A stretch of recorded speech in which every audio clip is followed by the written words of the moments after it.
Assalamualaikum warahmatullahi wabarakatuh. Di video pembelajaran kali ini, saya akan membahas tentang konsep bahaya. Adapun yang menjadi topik bahasan di video kali ini adalah yang pertama, konsep bahaya.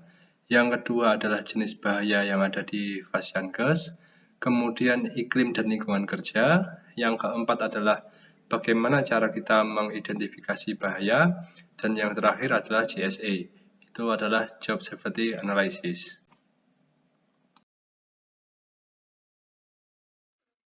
Yang pertama kita bahas dulu definisi bahaya. Yang pertama, a hazard is a potential source of harm or adverse health effect on a person or people. Jadi, hazard atau bahaya ini adalah suatu sumber yang dapat membahayakan atau merugikan atau memberikan dampak kesehatan kepada orang-orang yang ada di lingkungan kerja. Yang kedua, hazards are anything that can cause harm, damage, or adverse health effect to people in the workplace.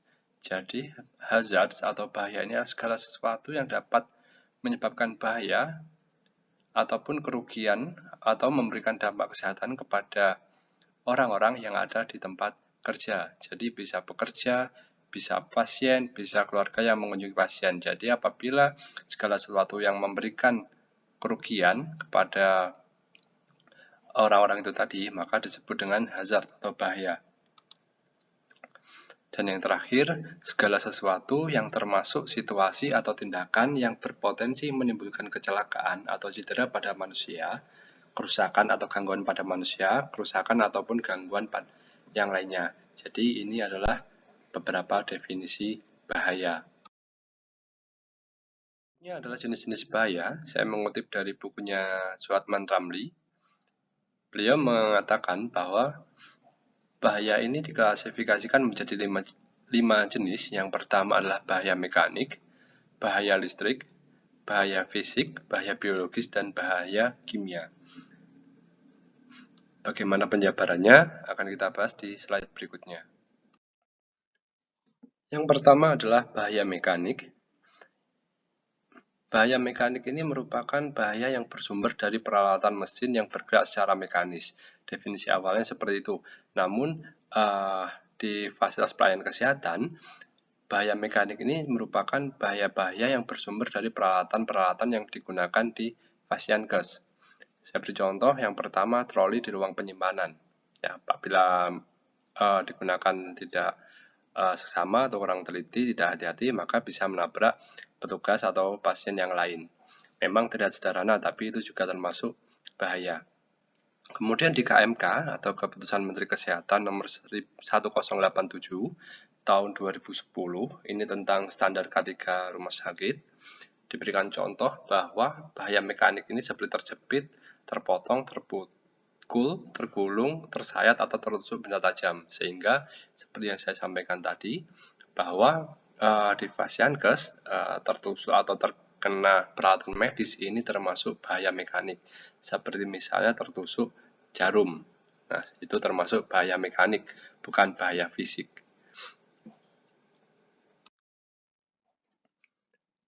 Berikutnya adalah bahaya fisik. Ini adalah bahaya yang dapat menyebabkan gangguan kesehatan terhadap tenaga kerja yang terpapar secara terus-menerus oleh faktor fisik. Nah, apa saja faktor fisiknya? Ini adalah faktor di dalam tempat kerja yang bersifat fisik. Misalnya suhu panas, suhu dingin. Nah, suhu panas dan suhu dingin ini disebut sebagai iklim kerja. Kemudian ada juga bising, getaran, pencahayaan, dan juga radiasi. Nah, ini bisa Anda cek atau Anda baca juga, ini di KMK nomor 1087 tahun 2010.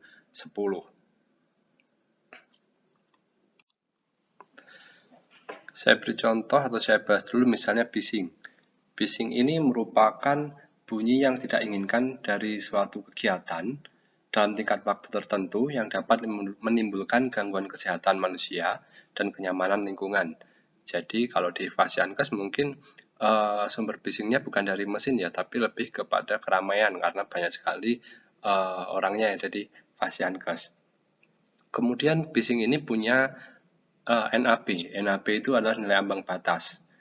Ya, jadi NAB itu suatu standar bahaya di tempat kerja yang dapat diterima tenaga kerja tanpa mengalami atau mengakibatkan penyakit atau gangguan kesehatan dalam melakukan pekerjaan sehari-hari untuk waktu tidak melebihi 8 jam sehari atau 40 jam seminggu.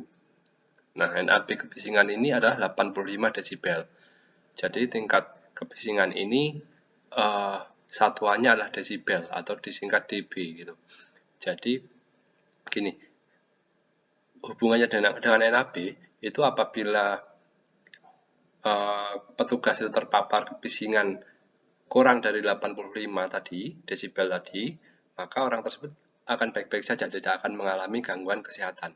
Tapi apabila terpapar kebisingan yang intensitasnya di atas 85 desibel, maka dalam jangka waktu yang kontinu ya, terus-menerus terpapar kebisingan tersebut bisa menurunkan bisa menurunkan kemampuan pendengaran dan lama-kelamaan maka bisa menyebabkan tuli.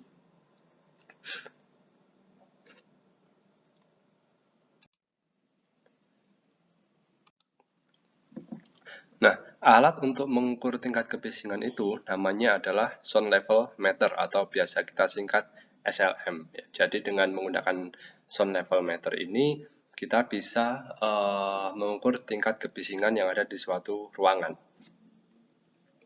Berikutnya saya coba bahas tentang pencahayaan atau intensitas cahaya. Intensitas cahaya itu ya bisa kita gambarkan sebagai tingkat cahaya atau tingkat penyinaran yang ada di ruangan. Kalau di ruangan sumber cahayanya biasanya dari lampu, maka kita ukur tingkat pencahayaannya, apakah terlalu terang atau terlalu redup ataukah normal. Nah, intensitas cahaya ini satuannya adalah lux, sehingga alat untuk mengukur intensitas cahaya namanya luxmeter.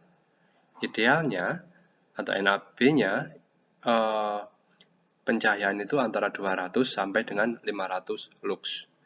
Nah, ini tergantung pada aktivitas pekerjaan masing-masing. Ini pekerjaannya apa, kemudian tingkat intensitas cahayanya berapa lux, nanti Anda bisa cek di Kemenkes nomor 1405 tahun 2002 tentang persyaratan lingkungan kerja perkantoran dan industri, serta Permenkes nomor 70 tahun 2016 tentang standar dan persyaratan kesehatan lingkungan kerja industri. Jadi di sana nanti jelaskan di ruangan perkantoran itu intensitas cahayanya berapa, kemudian untuk pekerjaan yang membutuhkan ketelitian itu berapa lux dan sebagainya. Nanti silahkan Anda cek di dua peraturan tersebut. Dan yang terakhir ini ada radiasi ya. Radiasi ini juga ada bahaya yang ada di rumah sakit. Risiko ini biasanya terdapat di ruang radiologi, ya ada di ruang radiologi atau ruang terapi dan beberapa kamar operasi yang memiliki X-ray. Nah, ini untuk mengendalikan ini, untuk warning ini bisa dipasang rambu peringatan bahaya radiasi, kemudian pengecekan secara berkala tingkat paparan radiasinya dan juga pemantauan paparan radiasi. Jadi memang bahaya radiasi ini tidak ada di semua unit atau tidak ada di semua tempat kerja, tapi ada di unit-unit tertentu. Berikutnya adalah tentang iklim kerja. Iklim kerja ini merupakan salah satu dari bahaya fisik ya. Jadi iklim kerja ini didefinisikan sebagai suatu kombinasi dari suhu kerja, kelembapan udara, kecepatan gerakan udara, dan suhu radiasi pada suatu tempat kerja. Tapi kalau kita gunakan ini di suatu Fasiankes, maka ini merupakan kombinasi dari suatu suhu dan juga kelembapan yang ada di ruangan. Jadi berapa sih suhu dan kelembapan udara yang ada di ruangan, itu disebut dengan iklim kerja. Iklim kerja yang tidak nyaman, tidak sesuai dengan syarat yang ditentukan, ini dapat menurunkan kapasitas kerja yang berakibat menurunnya efisiensi dan produktivitas kerja. Saya beri contoh, kalau misalnya di ruangan kita tempat kerja, suhunya terlalu panas, maka juga kita akan kurang nyaman dalam bekerja, sehingga dampaknya ke produktivitas. Nah, berapa sih suhu ideal ruangannya? Itu antara 24 sampai dengan 26 derajat Celcius. Dan selisih suhu di dalam dan di luar ruangan ini tidak boleh lebih dari 5 derajat Celcius. Nah, dampaknya apa? Apabila suhunya terlalu panas dan tidak tercukupi dengan jumlah air yang diminum, maka bisa menyebabkan dehidrasi. Kurang lebih itu sedikit gambaran tentang iklim kerja. Selanjutnya adalah bahaya listrik. Ini merupakan bahaya yang berasal dari energi listrik ya. Contohnya sengatan listrik, hubungan arus pendek, kebakaran, petir, dan listrik statis. Nah, ini juga bisa kita temui bahaya-bahaya ini di Fasiankes seperti rumah sakit, karena di rumah sakit pasti banyak yang menggunakan peralatan-peralatan listrik, sehingga bahaya ini banyak sekali kita temui di rumah sakit. Dan ini juga bahaya-bahaya ini berdasarkan KMK nomor 1087 tahun 2010. Jadi Anda nanti pahami betul apa saja yang ada di KMK tersebut.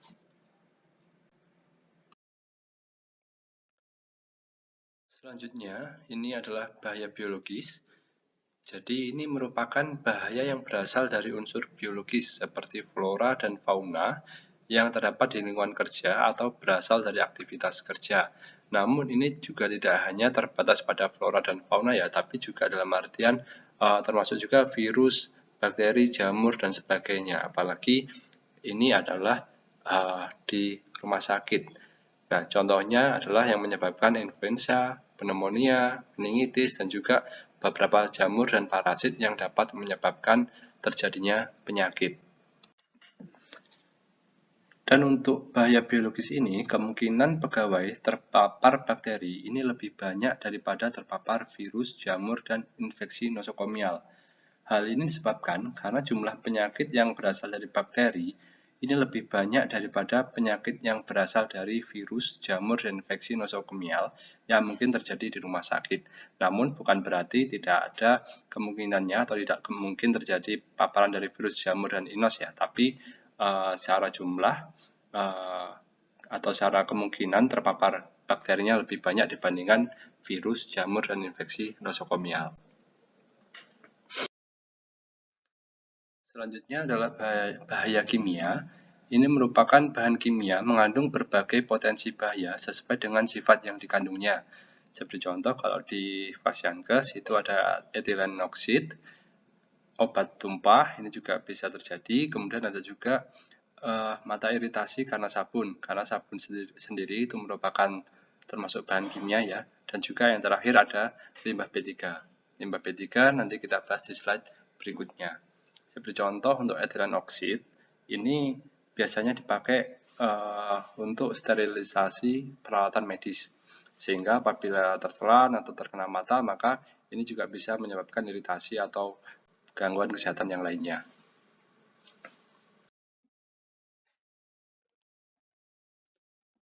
Selanjutnya adalah limbah B3. B3 itu merupakan bahan berbahaya dan beracun ya. Jadi ini merupakan suatu zat, bahan kimia dan biologi, baik dalam bentuk tunggal maupun campuran, ini dapat membahayakan kesehatan maupun lingkungan, entah itu secara langsung maupun tidak langsung. Nah, ini adalah beberapa standar atau regulasi yang membahas atau menelaah tentang limbah B3. Yang pertama adalah PMK nomor 7 tahun 2019 tentang kesehatan lingkungan rumah sakit. Yang kedua adalah PMK nomor 18 tahun 2020 tentang pengelolaan limbah medis fasilitas pelayanan kesehatan berbasis wilayah. Yang ketiga, ini adalah KMK nomor 1087 tahun 2010 tentang standar K3 di rumah sakit. Dan yang keempat, ini adalah Peraturan Menteri Lingkungan Hidup dan Kehutanan nomor P56 tahun 2015 tentang tata cara dan persyaratan teknis pengelolaan limbah bahan berbahaya dan beracun dari fasilitas pelayanan kesehatan. Kenapa ada regulasinya? Ini memang di Fasiankes maupun di rumah sakit, B3 ini cukup banyak ya. Dan ini dapat berupa bahan kimia seperti obat kanker, kemudian ada juga reagensia, antiseptik, disinfektan, dan sebagainya. Sehingga pengelolaannya perlu diatur atau ada payung hukumnya. Selanjutnya, ini adalah jenis limbah B3. Yang pertama adalah limbah infeksius. Ini merupakan limbah yang terkontaminasi oleh organisme patogen. Ya, jadi ini adalah organisme yang bisa menularkan penyakit, sehingga limbah ini bisa menularkan penyakit kepada manusia, terutama orang-orang yang termasuk rentan.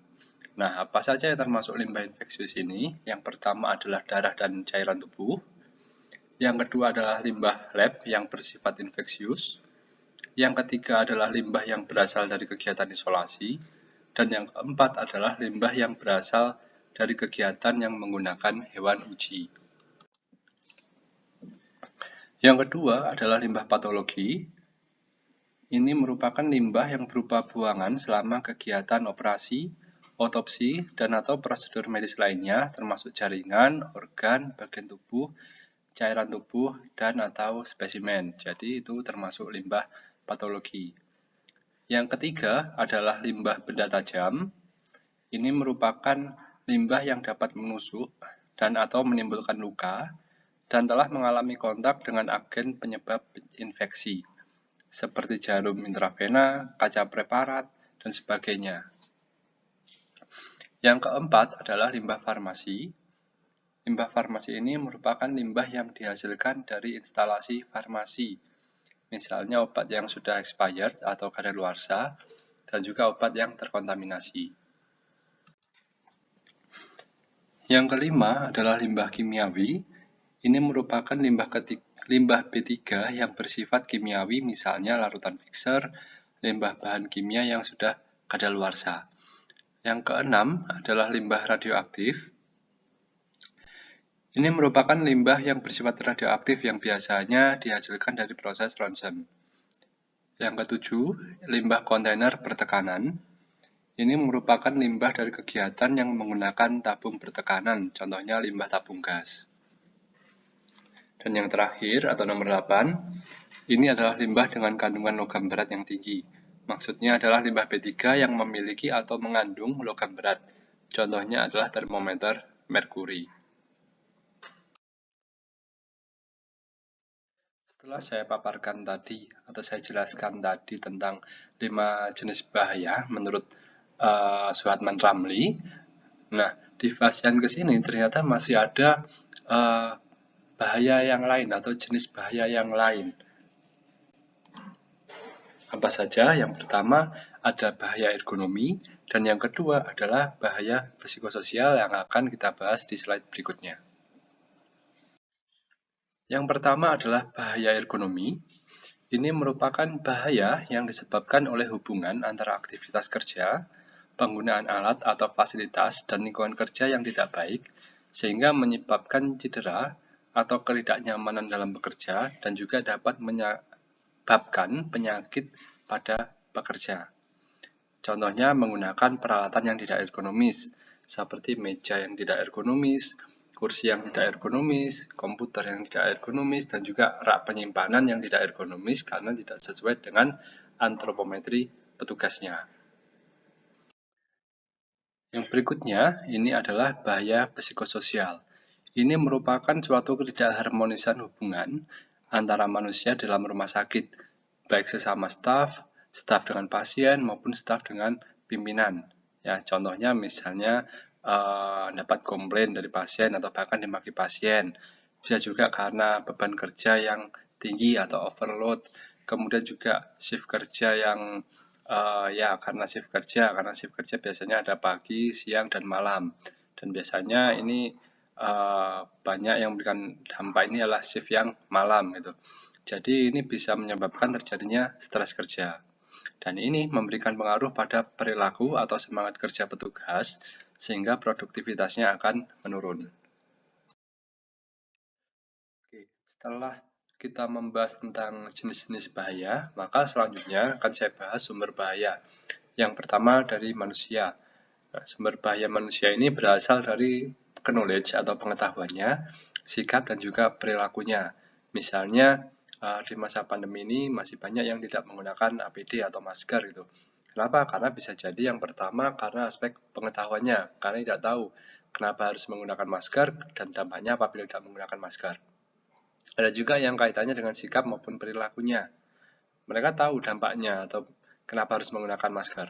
Tapi ya karena lain hal atau karena faktor lain, maka perilakunya justru sebaliknya, tidak menggunakan masker. Jadi itu dikatakan sumber bahaya ini yang pertama adalah manusia. Yang kedua, sumber bahaya bisa dari bangunan, peralatan, maupun instalasi. Saya beri contoh, kalau di ruang radiasi, ada bahaya radiasi di ruang radiologi dan beberapa kamar operasi yang memiliki X-ray. Artinya itu bisa dari peralatan maupun instalasinya. Yang ketiga, sumber bahayanya itu bisa berasal dari bahan. Ya, dari bahan. Kalau di rumah sakit juga tidak sedikit yang bahannya dari bahan kimia. Juga di rumah sakit terdapat B3 ya, bahan berbahaya dan beracun yang sudah kita bahas di slide sebelumnya. Sehingga ini merupakan sumber bahaya apabila terpapar kepada pasien ataupun orang-orang yang ada di rumah sakit. Berikutnya adalah yang keempat, lingkungan kerja. Ini merupakan juga sebagai sumber bahaya, misalnya lingkungan kerja yang tidak ergonomis, kemudian bising, pencahayaan redup, ini bisa menyebabkan atau menjadi sumber bahaya di tempat kerja. Yang kelima adalah sikap kerja, misalnya tidak mematuhi SOP, kemudian tidak memakai APD, dan sebagainya. Itu juga sumber bahaya. Yang keenam, dari proses, ya, misalnya apabila petugas ini bekerja tidak mematuhi SOP, misalnya juga tidak memakai APD, itu juga termasuk merupakan sumber bahaya. Selanjutnya adalah teknik atau cara mengidentifikasi bahaya. Yang pertama adalah inspeksi. Inspeksi ini merupakan suatu pemeriksaan area kerja terhadap kemungkinan adanya bahaya baru yang belum teridentifikasi. Ini dilakukan apabila ada alat-alat baru ataupun proses kerja yang baru. Meskipun suatu alat yang baru ini mempunyai fungsi yang sama, tapi bisa jadi mempunyai potensi bahaya yang berbeda-beda, sehingga perlu dilakukan identifikasi bahaya. Yang kedua, melalui pemantauan atau survei, ini dilakukan terhadap atau melalui pengawasan terhadap SOP-SOP atau peraturan aturan K3 yang ada di rumah sakit. Seperti contoh misalnya apakah petugas menggunakan APD atau tidak. Bisa juga kalau di rumah sakit, misalnya pengunjung atau keluarga pasien yang menjenguk menggunakan masker atau tidak, terlebih di kondisi pandemi seperti ini. Itu bisa melalui pemantauan. Yang ketiga adalah kuesioner. Ini diberikan kepada pekerja atau kepala unit untuk membantu dalam mengidentifikasi bahaya di unitnya masing-masing. Jadi, misalnya di unit RM, nah itu minta bantuan kepada kepala unitnya atau PMIK-nya untuk mengidentifikasi potensi bahaya. Kenapa demikian? Karena yang paling tahu bahaya di lingkungan tersebut ya pasti pekerja yang bekerja di unit tersebut, sehingga kita bisa mengidentifikasi bahayanya dengan menggunakan kuesioner. Yang keempat, melalui pengumpulan data statistik. Ya, dilakukan dengan analisis data statistik penyebab kecelakaan kerja atau penyakit akibat kerja. Karena ketika ada kecelakaan kerja atau ada penyakit akibat kerja, pasti di sana terdapat bahaya. Nah, dengan identifikasi bahaya ini bisa dilakukan dengan menggunakan JSA atau Job Safety Analysis. Ini adalah JSA atau Job Safety Analysis. Ini merupakan prosedur which helps integrate accepted safety and health principles and practices into a particular task or job operation. Jadi ini bisa diartikan JSA ini merupakan sebuah analisis bahaya pada suatu pekerjaan yang memfokuskan pada uraian atau langkah-langkah pekerjaan sebagai cara untuk mengidentifikasi bahaya sebelum terjadi sebuah insiden atau kecelakaan kerja. Jadi ada satu poin yang bisa di-highlight atau digarisbawahi bahwa JSA ini suatu proses mengidentifikasi bahaya pada langkah-langkah pekerjaan. Jadi misalnya di RM misalnya dimulai dari pendaftaran, kemudian sampling, kemudian indexing, pelaporan, dan seterusnya, itu diidentifikasi potensi bahaya satu persatu. Jadi per langkah-langkah pekerjaan tersebut diidentifikasi potensi bahayanya apa, sehingga nantinya kita bisa melakukan upaya pengendalian terhadap bahaya tersebut. Ini adalah basic stage in conducting JSA. Jadi langkah-langkah dalam melakukan analisis dengan menggunakan JSA. Yang pertama, selecting the job to be analysis. Jadi pilih dulu pekerjaan apa yang akan dianalisis. Misalnya di bagian atau unit rekam medik. Kemudian breaking the job down into a sequence steps. Jadi di pekerjaan rekam medis itu ada pekerjaan apa saja. Misalnya ada assembling, coding, indexing, dan sebagainya. Itu di breakdown. Kemudian identifying potential hazards. Jadi identifikasi potensi hazard atau bahayanya berdasarkan pekerjaan yang sudah di breakdown tadi. Jadi misalnya di assembling ada bahaya apa saja, kemudian coding ada bahaya apa saja dan sebagainya. Dan yang terakhir, determining preventive measures to overcome this hazard. Makanya tadi dijelaskan upaya pencegahan apa saja yang bisa dilakukan untuk meminimalisir bahaya atau meminimalisir risiko. Misalnya kalau ada bahaya debu, menggunakan masker. Nah, seperti itu.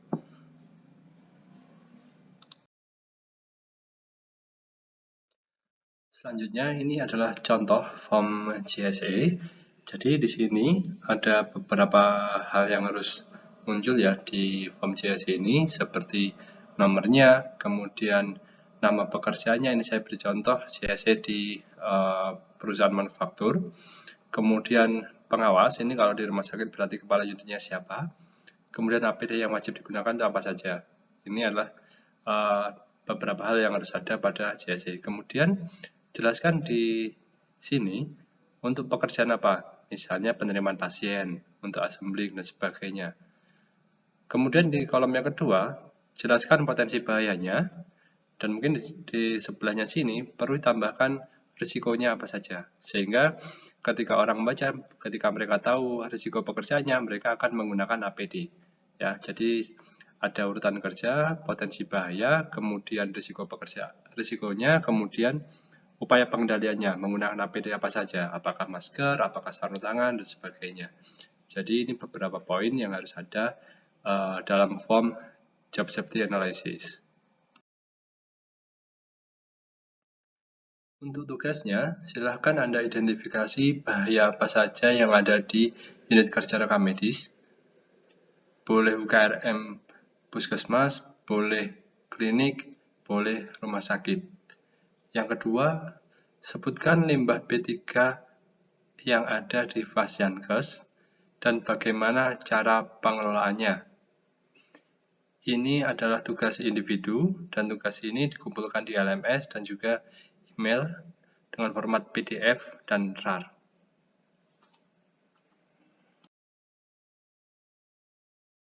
Demikianlah video pembelajaran kali ini, semoga bermanfaat. Assalamualaikum warahmatullahi wabarakatuh.